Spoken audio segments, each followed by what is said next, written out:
Welcome back to the Toffee Blues, your source for all things Everton. I'm Ollie Hayes, and today I'm bringing you the reaction to the news that Jesper Lindstrøm has signed on a season-long loan at Everton from Napoli. So yeah, let's get straight into it. This has been officially announced by the club that Jesper Lindstrøm will be joining on a loan deal from Napoli until the end of the season. It's a one-year loan deal with Everton having an option to buy at the end of the season. The reported figure of the loan is about £2.5 million for the season, with the option at the end of this season being 22.5 million to complete the permanent transfer of the player.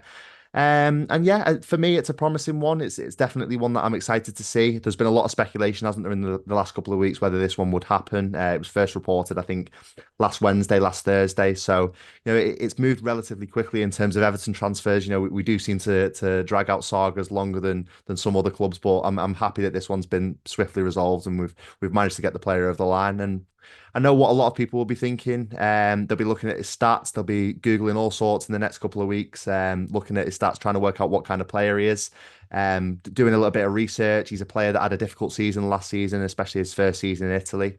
He didn't register a single goal or an assist in his 29 appearances for the Italian side in all competitions. And I think that's relatively disappointing, especially when you look at his £30 million price tag, which Napoli paid at the end of last season. From Eintracht Frankfurt. I think that's definitely something that causes a little bit of concern. But if you scratch a little bit beneath the surface and look at that, as I said before, it was 29 appearances. Only two of them were from the start. I think he only played 420 minutes in the league last season for Napoli, which is, again, just not enough for a player to flourish and get enough of an opportunity. And 27 appearances being off the bench, I think that's relatively difficult for a player to really stake his claim in a side and really get a little bit of consistency going. So I think that one, if you do scratch a little bit beneath the surface, that's it takes the negative point off his stats last season and maybe explains it a little bit more. But I don't think his stats really show the picture of last season. He couldn't displace Kvicha Kvaratskhelia or Matteo Politano from that Napoli front line. They are two very both talented wingers in their own right. So there's no surprise that a player like him couldn't really break that mold and couldn't really get into that Napoli front line. So, if we look a little bit further back into his most prolific season in a top five league in Europe, that was 2022-23 for Eintracht Frankfurt, and he scored 9 goals and got 4 assists under current Crystal Palace manager Oliver Glasner. So it shows that there definitely is a player in there. It's a player who's quite raw. He's lightning quick. He does have an eye for goal, as he has proved in a Bromby shirt and an Eintracht Frankfurt shirt. There's definitely a player there with an eye for goal. So he's good with the ball at his feet. There's main qualities there that can definitely help us in the next season. And I think he might be similar to a player. A lot of people will be comparing him to an Arnaut Danjuma, a player that's fallen out of favour at a big team abroad and has come in to try and rejuvenate the career and get that career back on track. I think he's got a little bit more quality than to tell you what Danjuma did. He's definitely more hardworking than Danjuma, and I think that's a quality that Sean Dyche will definitely like. But also for me, he's versatile. He can play on the wing. He can play down the middle. A lot of people will look to the recent signing of Iliman Ndiaye from Olympique Marseille, for example, and will say, well, do we need another number 10?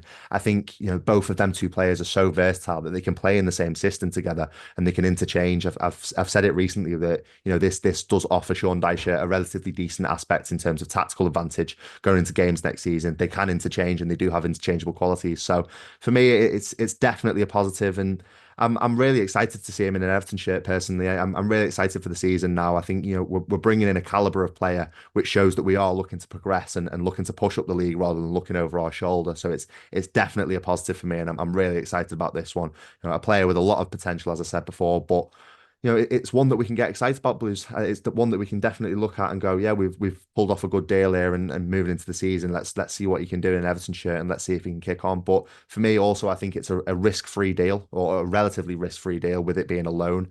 We do have that option to buy, of course. So if the player did want to carry on his time at Everton and we liked him, similar to say what Jack Harrison did at Everton, he was a player that we always were going to look to extend that loan if Sean Dyche liked him. So, this for me gives us a really strong negotiating process next season. If he does have a good season in Everton shirt, we can hopefully bring him back. But if he doesn't live up to the standards that we want, it's only a loan deal. It's only £2.5 million, which is the reported fee, which, in the grand scheme of things in today's market, I don't think is a lot of money to spend on a loan deal. So I think this is definitely a pretty risk-free transfer for me, and one that I'm definitely excited about. And I'm really excited to see him in Everton shirt come that Brighton game on the 17th of August. But I want to know your thoughts. I want to know if you're excited to see Jesper Lindstrom in an Everton shirt. Are you excited that we've managed to get this deal over the line? But we finally have got this over the line, Blues.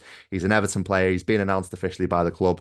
But let me know your thoughts. Let me know in the comments what you think of the player. Are you excited for this season? Are you excited to see him in Everton shirt? But that is all from me today. Make sure you like, comment, subscribe. I'll speak to you soon.